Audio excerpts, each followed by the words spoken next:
पे दबाव डालता है तब वो चोट्टा सब कार्रवाई करना शुरू करता है। और सबसे बड़ी बात सुन लीजिए, वहाँ का जो मुख्यमंत्री है एन वीरेंद्र सिंह, वैसे नेताओं को जूता का माला पहनाकर, मुंह में कालिख पोतकर और गधा पर बैठा के घुमाना चाहिए, तब उसको औकात समझ में आएगा। जब उससे पूछा जाता है कि आपके यहाँ की 3 बेटियों का वीडियो वायरल हो रहा है, तो चोट्टा बोलता है कि ये तो 3 ही का है, इतना तो कई सारा है, तो तुम जिंदा क्यों हो भाई?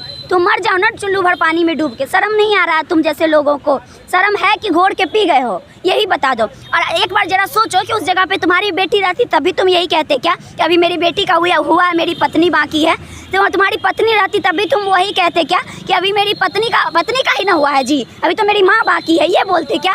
या तुम क्विक रिएक्शन उस पर कार्रवाई करते? तो ऐसे गधों को गधा पर बैठा के घुमाने की ज़रूरत है, तब इसको अकल ठिकाने आएगी। यही सच्चाई है। टीआरपी में बने रहने के लिए धीरेन्द्र शास्त्री इस तरह का बेहूदगी करता है, और वैसे बेहूदगी करने वाले को बेहुदा भी कहा जाता है। अगर वो वाकई बाबा होता, जिस प्रकार से लोग उसको मानते हैं, तो वो इस तरह की महिला को अपमानित करने वाला बयान कभी जीवन में नहीं देता, क्योंकि सनातन धर्म का प्रचारक है ना वो।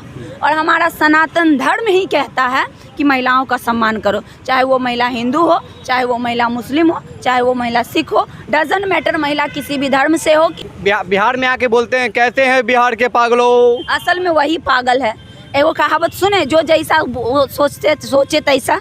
ये गलत फहमी था कि प्रधानमंत्री जो नारा दे रहे थे कि बेटी बचाओ बेटी पढ़ाओ, असल में वो नारा नहीं था, वो भारत की बेटियों के लिए चैलेंज था कि हमारे शासनकाल में, हमारे सत्ता में तुम्हारी औकात है तो बेटी को बचा लो। जो रेसलर थी उनके साथ भी किया गया। अब आइए, ऐसा इसलिए होता है कि लोगों को इतने दिनों से ये गलत फहमी था कि भाजपा सरकार कह रही थी कि बेटी बचाओ बेटी ट्रिपल तलाक का बात करती है, मुसलमानों के लिए करती है, जहाँ तक खुद की मतलब हिंदुओं की बेटी पे दुर्व्यवहार किया जा रहा है। वही बता रहे हैं कि लोगों को ये गलत फहमी था।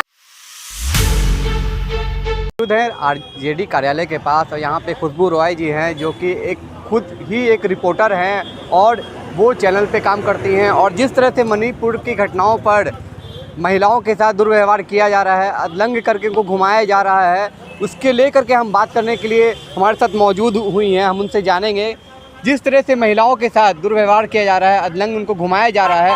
मणिपुर में भाजपा की सरकार है, भाजपा बोलती है कि हम बहू बेटी के लिए और सबके सम्मान के लिए आगे बढ़ते हैं, तो कहीं ना कहीं पीछे कहाँ रह जा रहे हैं? नहीं, पहली बात तो अधनग्न नहीं घुमा रहा है, पूर्णतः नग्न कहिए उसको, निर्वस्त्र घुमाया जा रहा है। क्योंकि जैसा वीडियो में देखा गया है, उसके बदन पे कोई कपड़े नहीं थे, और 2 ही महिला को नहीं, एक माँ को भी, 52 साल की तीसरी महिला थी जिनका पति सैनिक भी था। तीनों को जिस प्रकार से सरेआम घुमाया गया, हमें नहीं लगता है कि उसके बाद हमारे भारत देश की कोई भी बेटियां इस भारत में खुद को सुरक्षित महसूस करेंगी। क्योंकि जब प्रधानमंत्री माननीय मोदी, अभी आप कह रहे थे कि बेटी बचाओ बेटी पढ़ाओ का नारा देते हैं, उनके रहते हुए, उनके प्रेजेंस में अगर हमारी बेटियों का इस तरह से चीरहरण हो तो लानत है ऐसे देश में रहना, और थू है ऐसे प्रधानमंत्री पे। क्विक ऐसे प्रधानमंत्री को इस्तीफा दे देना चाहिए।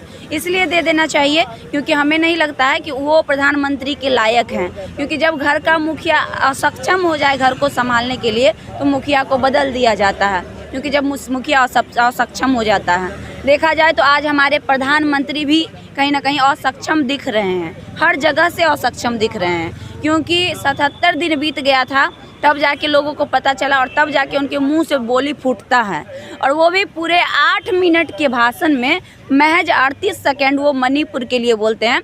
उससे पहले वो चर्चा करते हैं राजस्थान की, उससे पहले वो चर्चा करते हैं छत्तीसगढ़ की, उससे पहले वो चर्चा करते हैं बंगाल की, और तब वो मणिपुर पे आते हैं। हमारे गांव में एक कहावत है कि अपनी बुराई छुपाने के लिए लोग दूसरों की बुराई को उजागर करता है, सुने हैं?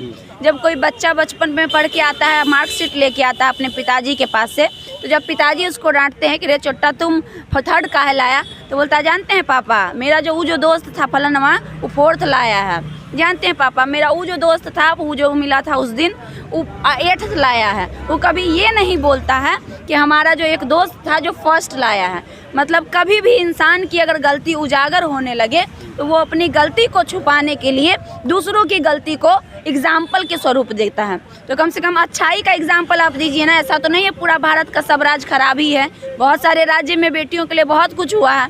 आप बिहार की बात करें, बिहार की बेटी रोहिणी आचार्य को ले लीजिए, जानते ही हैं कितना बड़ा कदम ऐसा क्यों होता है कि भाजपा के सरकार में ही बेटियों पे दुर्व्यवहार किया जा रहा है? ऐसा इसलिए वो होता आपको है, एक जो रेसलर थी उनके साथ भी किया गया। हाँ, अब आइए, ऐसा इसलिए होता है कि लोगों को इतने दिनों से ये गलत फहमी था कि भाजपा सरकार कह रही थी कि बेटी बचाओ बेटी ट्रिपल तलाक का बात करती है, मुसलमानों के लिए करती है, जहाँ तक खुद की मतलब हिंदुओं की बेटी पे दुर्व्यवहार किया जा रहा है। वही बता रहे हैं कि लोगों को ये गलत फहमी था कि प्रधानमंत्री जो नारा दे रहे थे कि बेटी बचाओ बेटी पढ़ाओ, असल में वो नारा नहीं था, वो भारत की बेटियों के लिए चैलेंज था कि हमारे शासनकाल में, हमारे सत्ता में तुम्हारी औकात है तो बेटी को बचा लो। और बेटी बचाओ, जब कोई मारता है तो कैसे हम लोग चिल्लाते हैं बचाओ बचाओ, मतलब वो कह रहे थे लोगों से कि तुम अपनी बेटी को बचाओ, यानी कि उनके शासन में बेटी सुरक्षित नहीं है, इसीलिए वो ऐलान कर रहे थे, वो उनका नारा तो नहीं पहले से ही बोल दिए कि बेटी बचाओ बेटी बचाओ, यानी कि बेटी को बचाओ, क्योंकि हमारे शासनकाल में बेटी नहीं बचने वाली है, हम बचने नहीं देंगे, क्योंकि मणिपुर में उनकी ही सरकार है। और 77 दिन चुप्पी साधने का मतलब साफ तौर पे पता चलता है कि उनको इस बात से कोई फर्क नहीं पड़ रहा। कांग्रेस की सरकार होती तो अब तक क्या करते वो? अब तक देश में भूचाल आ जाता महाराज, सिर्फ मणिपुर में नहीं, पूरे भारत देश में भूचाल आ गया होता अगर वहाँ पे विपक्ष होती तो। अगर कोई भी सत्ता में जब रहता है और विपक्ष की गलती होती है ना तो बहुत बड़ा बवंडर होता है। यही नहीं, देख लीजिए ना, हाल ही में बंगाल में राष्ट्रपति शासन घोषित करने का कितना पुरजोर तैयारी था। केजरीवाल को ले लीजिए, अब दिल्ली में ले लीजिए, कुछ भी थोड़ा सा हुआ बोलता है राष्ट्रपति शासन लागू करवा देंगे। मतलब वहाँ बेटी नंगा कर दिया गया, बेटी को सरेआम अपमानित कर दिया गया। 2 महीना से उनका शासन तो आपको मणिपुर में लाने की जरूरत है। वही ना बोले, 2 महीना से नहीं ना लगवा पा रहे, उनकी औकात नहीं ना, जबकि वो चाहेंगे तो पॉसिबल है। अगर मणिपुर में वो चाहेंगे तो पॉसिबल है। कुछ लोग कह रहे हैं कि विपक्ष बात नहीं कर रहा, विपक्ष क्या बात करेगा जी? संसद में आप केजरीवाल का मुंह बंद करवा दे रहे हैं, बोल रहा है तो उसका माइक ऑफ हो जा रहा है वहाँ से, और आप बात कर रहे हैं विपक्ष की बात करने की। आप सुनते हैं विपक्ष का कभी सुना जाता है? आपको ऐसा लगता है? अगर विपक्ष का सुना जाता तो विधानसभा में जैसे उठा के फेंक दिया गया था, हाल ही की घटना है बिहार की, हालांकि अभी बीजेपी को फेंका गया था, कुछ पहले आरजेडी को, वही तो हम बता रहे हैं कि अभी हालांकि बीजेपी को फेंका गया था और कुछ दिन पहले आरजेडी को फेंका गया था, लेकिन विपक्ष का कभी, मेरे कहने का तात्पर्य यह है कि विपक्ष का कभी सुना नहीं जाता। जब तक सत्ता में जो होता है, जो वो चाहता है वही होता है। तो सवाल कहाँ से उठता है विपक्ष से बात करने की? कहाँ से सवाल उठता है? सवाल ही नहीं उठता है कहीं से भी। असल तो ये है कि पिछले 2 महीने से इस मुद्दे को दबाने का प्रोपगेंडा चल रहा था। जरा बताइए आपको कब पता चला इस मुद्दे के बारे में? जो वायरल हुआ तभी तो पता चला। मुश्किल से 5-7 दिन हो रहा है, 5-7 दिन से हाँ। मीडिया में ये वायरल है, सोशल मीडिया पर ये वायरल है। घटना तो पहले की, जबकि ये घटना बताई जा रही है 4 मई की वीडियो बताई जा रही है। 18 मई को उसका बाप जाके पुलिस स्टेशन में FIR रजिस्टर करता है, लेकिन घटना पे कार्रवाई कब होती है? जब वीडियो पूरा भारत में वायरल हो जाता है, भारत के कोने कोने में लोगों तक चला जाता है और सुप्रीम कोर्ट जब ऊपर से दबाव डालता है तब वो चोट्टा सब कार्रवाई करना शुरू करता है। और सबसे बड़ी बात सुन लीजिए, वहाँ का जो मुख्यमंत्री है N वीरेंद्र सिंह, वैसे नेताओं को जूता का माला पहनाकर, मुंह में कालिख पोतकर और गधा पर बैठा के घुमाना चाहिए, तब उसको औकात समझ में आएगा। वो क्या बोलता है जब उससे पूछा जाता है कि आपके यहाँ की 3 बेटियों का वीडियो वायरल हो रहा है, तो चोट्टा बोलता है कि ये तो 3 ही का है, इतना तो कई सारा है, तो तुम जिंदा क्यों हो भाई? तुम मर जाओ ना चुल्लू भर पानी में डूब के। शर्म नहीं आ रहा है तुम जैसे लोगों को? शर्म है कि घोड़ के पी गए हो? यही बता दो। और एक बार जरा सोचो कि उस जगह पे तुम्हारी बेटी रहती तभी तुम यही कहते क्या कि अभी मेरी बेटी का हुआ है, मेरी पत्नी बाकी है? तो तुम्हारी पत्नी रहती तभी तुम वही कहते क्या कि अभी मेरी पत्नी का ही ना हुआ है जी, अभी तो मेरी माँ बाकी है, ये बोलते क्या? या तुम क्विक रिएक्शन उस पर कार्रवाई करते? तो ऐसे गधों को गधा पर बैठा के घुमाने की ज़रूरत है, तब इसको अकल ठिकाने आएगी। धीरेन्द्र शास्त्री का भी एक बयान आता है, मांग में सिंदूर नहीं है, मंगलसूत्र नहीं है, तो वो खाली प्लॉट है। इस पे क्या कहना आपका? उसका तो बात ही मत करिए, क्योंकि वो कहीं से भी बाबा बनने के योग्य नहीं है और जनता उसको बाबा, हालांकि वो नहीं बोलता है अपने आप को बाबा, लेकिन जनता उसको बाबा मानती है। तो कहीं ना कहीं वो जनता भी महा बेवकूफ़ है जो उसको बाबा मानती है। असल में कहीं ऐसा तो नहीं लगता ना कि वो मीडिया में छाए रहने के लिए उल तुलुल बयान देते हैं? उड़ीसा ट्रेन हादसे में ही बोल देते कि हमको पता चल गया था। यही सच्चाई है। TRP में बने रहने के लिए धीरेन्द्र शास्त्री इस तरह का बेहुदगी करता है, और वैसे बेहुदगी करने वाले को बेहुदा भी कहा जाता है।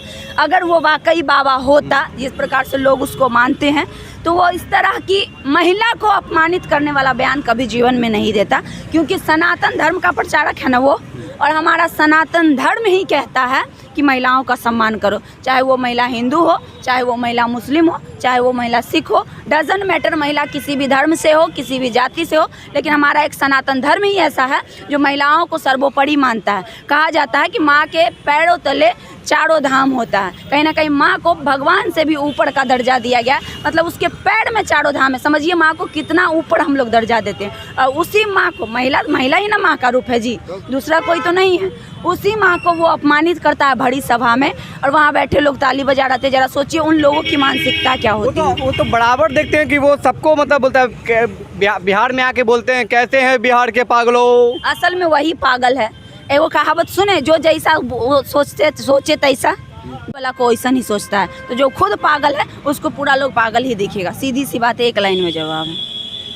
तो हमारे साथ बात करने के लिए मीडिया प्रभारी जो एक महिला हैं वो थी, अपनी राय दी है मणिपुर की घटनाओं पर लेकर और धीरेन्द्र शास्त्री का बयान को लेकर कि मांग में सिंदूर नहीं है तो वो एक खाली प्लॉट है, इसके लेके अपनी प्रतिक्रिया दी है। बहरहाल आप एमजी न्यूज़ जनता की आवाज़ देख रहे हैं, ज़्यादा से ज़्यादा इसको शेयर करें, लाइक करें, सब्सक्राइब करें। जय हिंद, जय भारत।